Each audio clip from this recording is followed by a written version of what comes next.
الناحيه التانيه احمد فتوح بقى، لو اقول لك اني بحبك الحب شويه عليك، فاهمني؟ بيقول لك احمد فتوح طلع عمه راغب علامه واحنا ما كناش نعرف.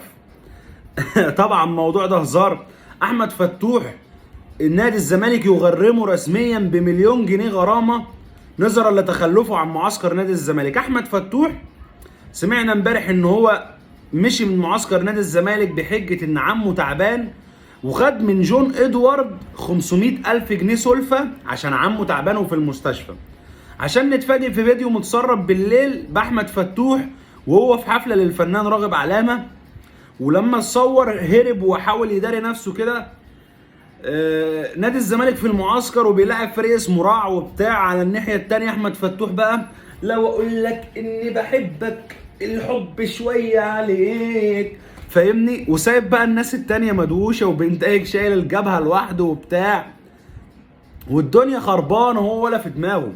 بجد يا جدعان احمد فتوح ده عقليه صفر، لعيب تسبب في موت حد الله يرحمه، وطلع من ازمه بعد ما كلنا قلنا الراجل ده خلاص مش هيلعب كوره تاني وراح ورا الشمس. ربنا بيديك فرصه تاني عشان ترجع وتعمل حاجه زي كده. ايه يا عم، احترم بقى اللي انت فيه. بس انا فرحان جدا بان اداره نادي الزمالك طلعت القرار ده، لان كنا الاول بنسمع عن حاجه زي كده ولا كده ما كانش بيعلن، كان يقول لك بقى مش عارف 50,000 بتاع. اول مره نشوف عقوبه صارمه كده كبيره، كنا بنشوف الكلام ده في الاهلي، اول مره نشوف حاجه زي كده.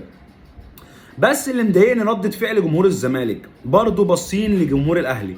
اصل بص امام عاشور، يا عم سيبك من امام عاشور، امام عاشور في اجازه ومصرح له ان هو في اجازه، ومش ببرر له ان هو في حفله وبالليل وسهران والكلام ده، بس الراجل ده في اجازه.